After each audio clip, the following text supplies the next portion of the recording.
Hi, everyone. It is Tuesday, April 21st, and we are live at 5. I'm Paul Montour. And I'm Beth Stevens. We're not joined by Caitlin Moynihan today because Caitlin Moynihan is getting her internet fixed. Which is very important right now. Yes. You have to wait a long time to get internet fixed these days, and it's very important. So we're going to wing it without her. Are we going to be able to do this, Beth? Bear with us, people. We'll figure it out. Let's talk about who's today's guest. Yes. I'm so excited. We have Frozen star McKenzie Kurtz with us today. Yes. She was on Broadway for like that. Like we're going to talk about She's had an amazing Broadway journey already. I got to meet her at Sardi's when they first started. Anyway, she's lovely. We're going to find out all about what she's going through. But first, let's do today's news.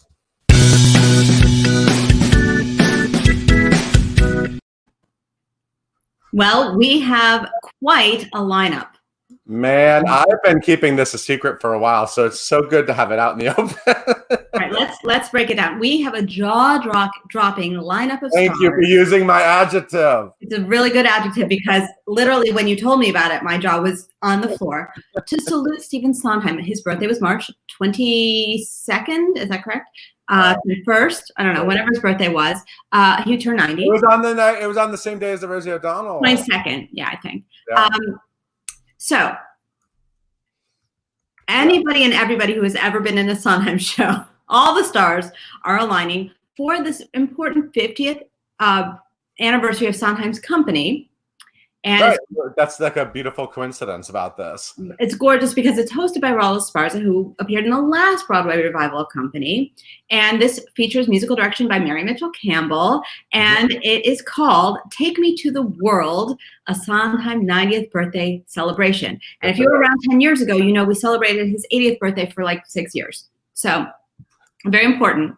This is a benefit for ASAP, which is Artists Striving to End Poverty. And Mary Mitchell Campbell is very involved with that. She started it. And it's a great opportunity for students to meet artists. I believe, inside fact, Mary Mitchell Campbell did Company with Raul Esparza. Right. And I think he said that she started it like while they were in Cincinnati. Remember it went there before. Yeah. Sort of time. Raul's been very involved with ASAP too. We're bearing the lead here because let's get to the stars. Are you ready? Just go ahead. It's literally just name every performer that made me fall in love with Broadway. Go ahead.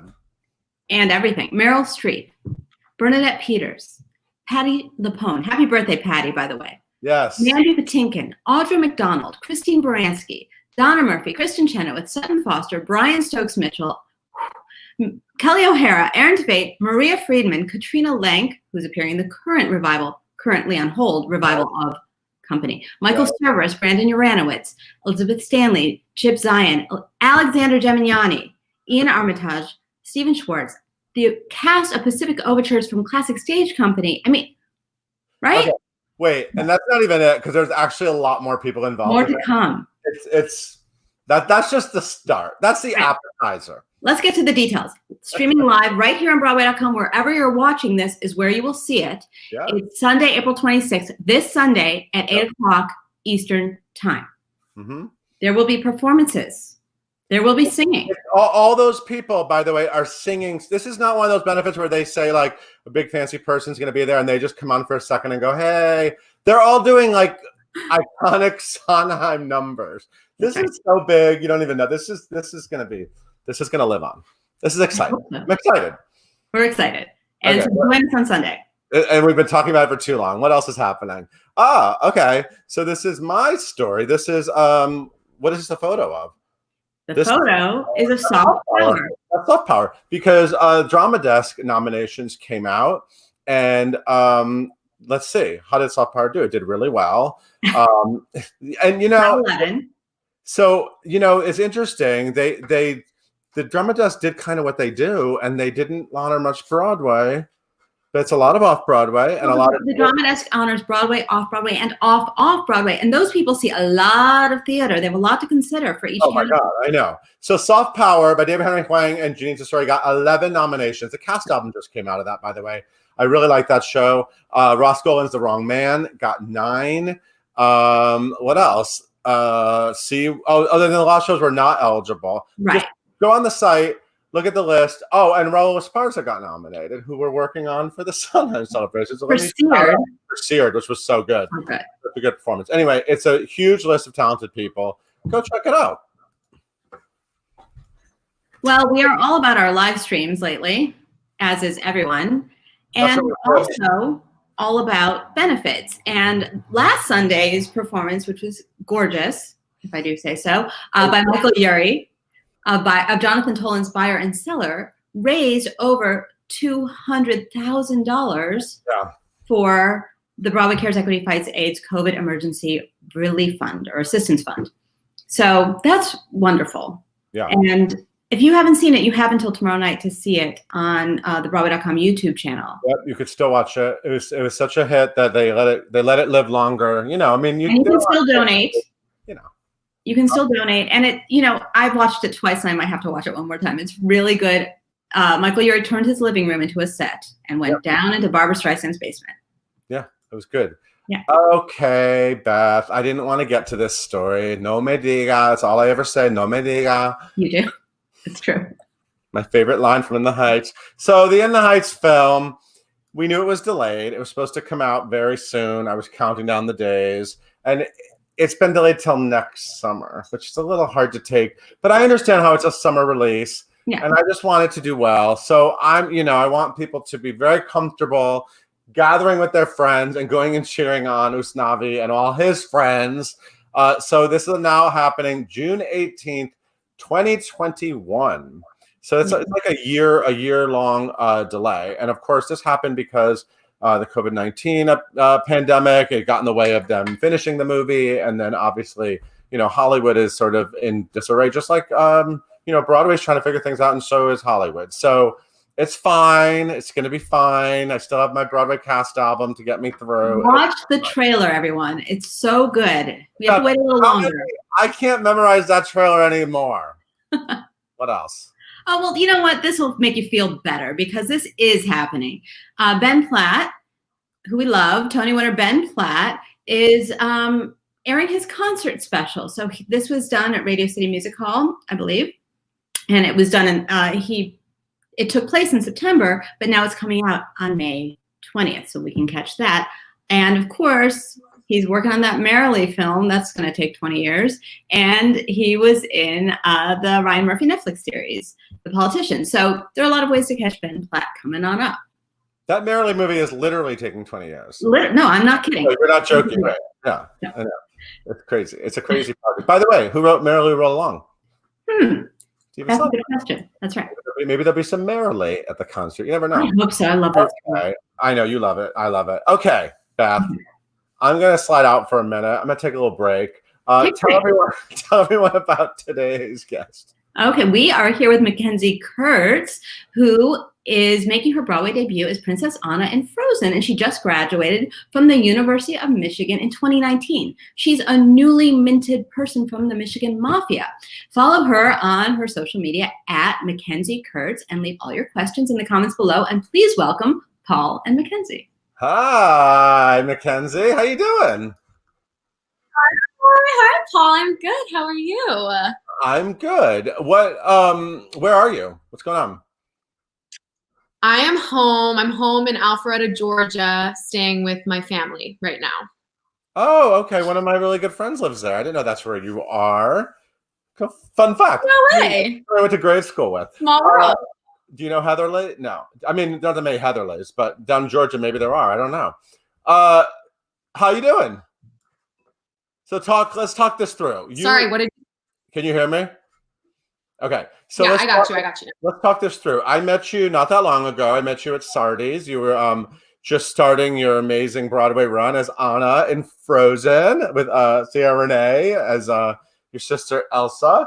And and that was your Broadway debut. You're like the egg just cracked. You just came to Broadway. Like you just emerged. Literally just cracked. Yeah. And, yes. And now, does it feel like maybe a dream? I mean, like now you've been sort of back. Like it just. How long did you do the role before the Broadway shut down? I'm forgetting. Like a month or two.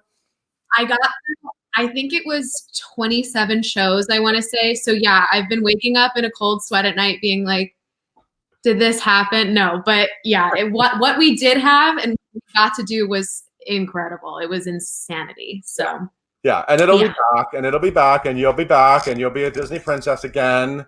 It's all gonna happen. So yeah. And now, you know, a lot of princesses are like locked in towers and things like that. So now we're all sort of Disney princesses. That's how I'm going to think of it. Yeah, no, I'm really method in this moment. Anna is, you know, isolated for much of her life. So we're taking it to the extreme. Yeah, it's true. So what you got to go home pretty quickly, like when Broadway shut down, you just got home to your family? I did, yeah. I found out. I stayed for a couple days just to get kind of all my affairs in order, and then I took off. I kind of tried to get home as quickly as I could to my family because they were worried and they didn't know what was going on, and everyone's like blowing up my phone, and so I got out of there like a couple days after the shutdown. Right. And how have you been keeping yourself occupied? Well, you know, we've been doing a lot of Netflix watching, a lot of relaxation. I'm looking for binges. Do you have anything to recommend? I'm not gonna lie to you, I just completely rewatched all of Stranger Things, like in a span of 3 days. Like I did a season per day, which is embarrassing, but not because it's that good. But yeah, because I'm just anxiously awaiting season 4. So I rewatched everything. And then I started watching that new show, Too Hot to Handle, which is just bananas. Stop. I just heard about it, and I'm going to dig into that any minute. Have you watched it? You need to watch it. I love trash. I'm good. Yes. Me too. Okay. Me too. Like bad. I totally. You'll like it. I was all up in what's it called? The married one. You know, were they to get married? What were they to propose? Oh. Which one? You woke up. Love is Blind. Yeah. Love is Blind, the one where they kiss each other. Love is Blind. And I follow like all of them on Instagram now, and I'm still like that. I love it so much. So I'm here for Hot to Handle. I have a little recommendation. You mentioned Stranger Things, and this is a highbrow recommendation after your Too Hot to Handle recommendation. I'm really into The Plot Against America, starring Winona Ryder on HBO. It's a different Winona Ryder. Yeah, no, I need it, but I'm into it. No, anything she does. I know. Please. I know. I grew up loving her. So life's a little different, but we're just kind of going with the flow. Yeah, just trying to. It's good to be home with family too. I feel really lucky to be with them, and you know, we live on a little lake, so I've been going out and kayaking when I can to get outside. Amazing. And that's really nice, and I'm so grateful that exists. But yeah, I've just been hanging out with them and just trying to occupy my time, you know. Yeah. So are you in the home where you grew up falling in love with Broadway and doing shows as a little girl? And is you in that home? Yes. I have all my playbills hung in my room. It's kind of cool to come back and see it and be here. You know, it's interesting. And I'm like, now I can put my little playbill up there next to it. So it's fun. How did you fall in love with theater? I don't know much about your background. How did it all start for you? So when I was young, I was lucky in that my mom let me try. Both my parents were super supportive and let me try everything, like soccer, karate, swimming. I did it all. And it was actually I was on a cruise ship when I was like, I think I was 7 years old, and I wanted to enter into the talent show in the cruise ship. Okay. And yeah, because I was interested in singing first. That's kind of where it started. And I was like, I'm pretty sure I sang Hilary Duff So Yesterday, if that gives you an idea of just like where we were at. But so I entered into the talent show, and there was a little girl who ended up winning, and she sang The Rainbow Connection. Oh. And I went up to her after the talent show, and I was like, what do you do? What is it that you do? And she said, oh, I do musical theater.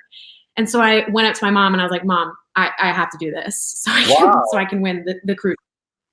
shows. Yeah. So then I started and I was 8 years old and then never looked back. So you were like, you were basically, you saw this girl and you were like, from what magical world do you come? And she said, musical theater. And I said, "Take me there." Yes. And what was your first like juicy part that you got as a kid? My juicy part was Mrs. Potts at 8 years old in the community theater production of Beauty and the Beast Junior. Yeah. But no, the first thing I ever did. But one of my favorite parts I ever played, I think my freshman year of high school, I was Janet Vandegraff in the Drowsy Chaperone. And that was one of my favorite things I ever did. Wow. You got to show off. I don't want to show off no more. Isn't that Janet? Yeah. It is Janet. Did you nail? It's a fun one. Did you nail that number? That's a show-offy number. Did you nail it? Did you have some fun tricks? Yeah. We did what we could. We pulled out some splits and some turns. I believe there was some fouettes involved. I don't know we'd have to dig up some of that footage to see the quality of it, but we did our best. I wonder if it's time for the Drowsy Chaperone to come back. People on YouTube were saying that when they watched that Michael Urie Buyer and Seller, they were saying that he'd be a great man in chair, Michael Urie. I could see that. Oh my gosh, yeah. And you could play Janet. Oh, I would be all for it. Let's just do it. It's one of my favorite shows. Is it? Oh, hello, hi. Yeah, seriously, it is. I mean, doing it had such a big impact on me at such a young age and made me fall in love with theater even more. So I'm like anxiously awaiting that revival if that ever comes about. So. And so how was University of Michigan? That's a very Broadway school to go to. Yes. Michigan, so fun, so crazy. I miss it a lot. I miss all the faculty, the department, School of Music, Theater, and Dance it's just incredible. I mean, and two of my professors actually came to see Frozen. Like it was like the week before the shutdown happened. So that was super cool to have them come. I miss everything there. And yeah, my experience there was incredible. And I learned so much. And I just feel blessed to have been able to go study there and study with the people that I did and have the experiences I did. It was awesome. There's a lot of Go Blue comments. That's referring to Miss. Yes. Okay. Yes. Like, Go Blue because it's amazing blue. Peggy Simon said, what was that? Go Blue. And Eric Montag said, Go Blue. It's a thing. It's a thing. Yes. I love it. Go Blue, everybody. Lindsay said, OMG, she's so cute. That's nice. That's lovely. Stop. Now you're pretty early in your career, but Samantha Hayes is asking, what do you wish you knew earlier in your career? I mean, is there anything that, I mean, you know, you're still sort of new to the scene, but I guess you've probably been in a crash course a little bit about, you know, the industry and sort of how things are really go. So is there anything that you've learned that you would love to sort of share with people? For sure. I mean, thinking back, I think my initial kind of, I think back to a couple months ago, moving to New York, I definitely had a lot of anxiety about it. Yeah. Because at school, it was, you know, taught to us there are no guarantees, which I think it's so important to, you know, teach kids that want to go into this profession, because there are no guarantees and this is a really difficult industry. And so I had a lot of anxiety about it. And I kind of lost a little bit of my momentum. Like I came out of school really ready to go and I did a couple shows over the summer. And then I went home and I found myself kind of like twiddling my thumbs and asking my mom if I could stay like a couple more weeks before making my move. And I had a lot of anxiety about it. So I think something I learned, and then finally when I did get to the city, I realized it was just like, that's just, I mean, I just kind of put my nose to the grindstone and set off and just did as many auditions as I could, put myself out there as much as I possibly could. And so I learned pretty early on that you just kind of have to like go for it. And you have to say, you know, like, whatever, I'm here, I'm going to give all that I have to give and something will hopefully eventually stick. So I think that, that might be something I learned early on in the process of starting up. I you know, when they cast, you know, when they were Casey Levy and Patty Murin, obviously we're getting to the end of their 2-year run in the show. And I remember Beth and I were kind of like, ooh, who are they gonna put in these leads? And it's always interesting to see how, you know, sometimes like Sierra Renee is someone we've known for a while. We've seen her do many things over the years, and she's fantastic. And then it's always fun when they sort of like, you know, we get the name and we're like, McKenzie Kurtz, who's that? It's great. Like, we love when it's like someone we don't know. And so comedic gal says, can you talk a little bit about the stages of auditions and callbacks you went through? What was the actual process like of landing this part? For sure. So I actually, it's kind of a funny story. I went to my first Frozen audition, I think it was in October, and I did not have a good audition, and I did not feel good about it. And I was like, oh my gosh, this was horrible. And the next day after my audition, I actually had agreed to be a part of this Women of Broadway concert that was happening. Okay. And I was the only woman who was not on Broadway. And I was very much had a bit of imposter syndrome, as I've had for the last couple of months, thinking like, why am I here? What am I doing here? So I was singing in this concert, and Kristen Lopez was actually at the concert and saw me perform. What did you perform? Oh, I performed a number from I did a 29-hour reading this summer at Williamstown Theater Festival it's called Female Troubles.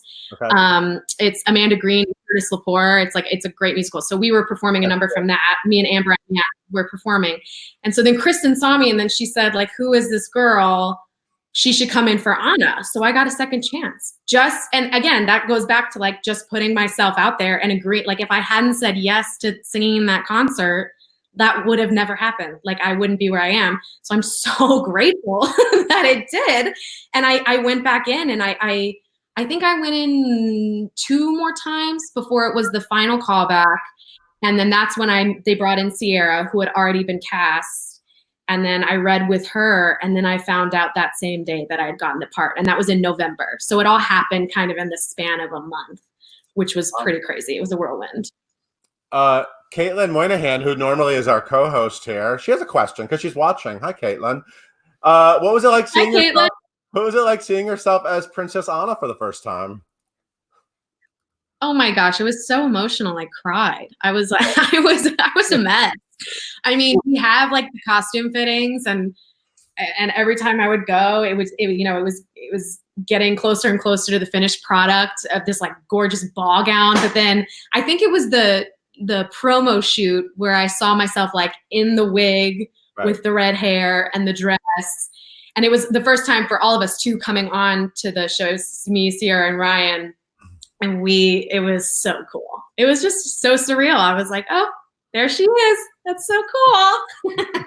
There she is. That's me now. Lindsay wants to know, what was the first Broadway show you saw? Either on Broadway or like a national tour? Like, what was the first like big show you remember? I remember, it's crazy that I remember it, but I saw Beauty and the Beast when I was 3 years old on Broadway. And I was scared of the Beast. And I remember sitting in my mom's lap, but I loved it at the same time. I loved all the other parts. That was the first Broadway show that I saw, and I actually like remembered parts of it, weirdly enough. That was a great Disney answer too. Disney likes it when you give Disney answers. I'm kidding. I'm joking.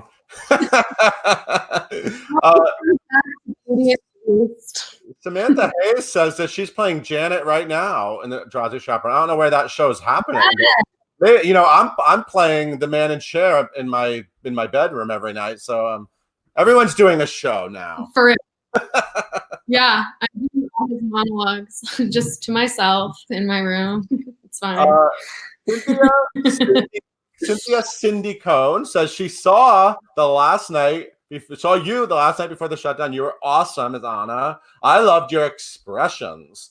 Thank you, Cynthia.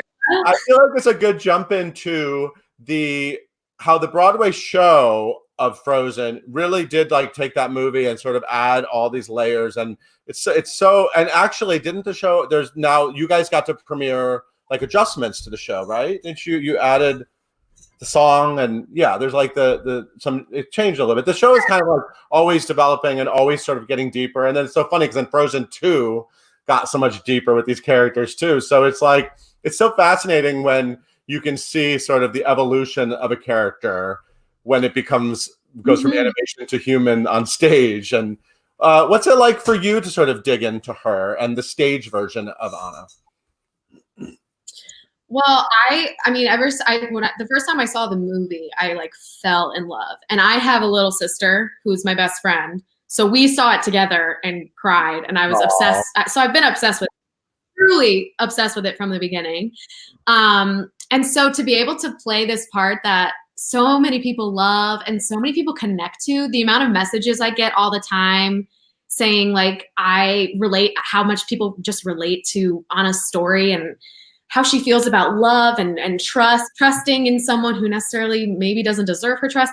It's so rewarding just to do that. And the interactions that I have, with people after the show who just, these characters are so loved and they're so iconic in, current pop culture over the past like couple years. So it's just thrilling to be able to bring this animated character to life and to take a lot of what, was in the movie, and even watching Patty's incredible performance of it and trying to emulate some parts of that and then, creating things on my own. And we also got to implement these new changes from the tour that they made. And then the new song was added, I Can't Lose You, which is such a beautiful song Bobby and Kristen wrote. It's such a joy to sing every night. And it kind of dives deeper and shows more of the relationship and the struggle between the sisters and how they can't lose you. Oh, sorry about that. I think that was me.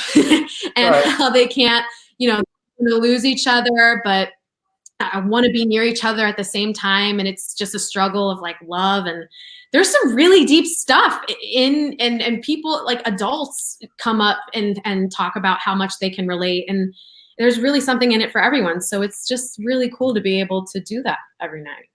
So okay, we have a lot of questions. People really like you, but I want to sort of fly through a few. First of all, we have to give a shout out to Hiromi Auchi because he just played Oaken in Frozen Junior. So congratulations. Yeah. Hannah Weinrob. Do you have any tips? She said that she's an upcoming senior and her dream school is University of Michigan. Do you have any like quick tips for the audition process? I always tell everyone like preparation is key. Start preparing now, working on your rep and your material, and just do material that you love to do and you think you sound great on and you feel great singing. I'm gonna mispronounce this name. Terrell Osborne, but I love this because she says, how is it wearing those costumes? I'm Norwegian and currently writing an essay on how Norwegian culture impacted Frozen. I mean, it's so like interesting when you take something from animation to real life and how much actual research and culture there is to sort of play off. Do you like? No, we had like a whole pronunciation thing about Huga and yeah, it was a whole thing. But the costumes, they're just gorgeous. It's beautiful, and the detail. I love the costumes in the beginning, like the women villager costumes. They're all the colors. It's just incredible. They're very heavy and they're hot, but they're beautiful. They're so beautiful. Okay, one final question. This is from Dylan Jester. What have you learned from Sierra, and what have you taught her? That's very presumptuous. And are you guys keeping in touch? Are you guys keeping in touch during this break? Yes, yeah, we text and we're silly. I love that girl. She is such a queen. I've learned so much just from being around her. She is such an example of professionalism and kindness and just talent. She is ridiculous. I will sometimes like go out. I'm like in my robe when she's singing Let It Go, and I'll just go watch her and I'm like, oh my gosh, she kills it every night. So yeah, I've learned just to, basically copy everything she does. No, no, but yeah, she's just the best. She's the best. And I don't know, have I taught Sierra? I don't know if I've taught anything to her. She is a queen. Maybe I'm like, I've taught her. I don't even know. We're really silly around each other. We're goofballs. So who knows? We'll ask her when we talk to her. McKenzie, I find you delightful. Thank you for being here. I'm going to bring Beth back in. Yeah, thank you for being here. And we hope to see you back on Broadway at the St. James in your beautiful Norwegian costumes. Sooner rather than later. Me too.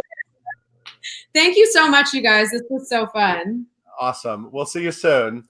Hey, Beth, are you going to tell us about tomorrow's All right. Bye, McKenzie. Yeah, I'm going to tell you about us. Okay, thank you so much. Okay, thank you all for tuning in today. You can follow us by going to wherever you get your podcasts and searching for #LiveAt5 and hitting that subscribe button. Be sure to tune in next time when we talk to former To Kill a Mockingbird co-stars, Tony winner Celia Keenan Bolger, and Gideon Glick, who is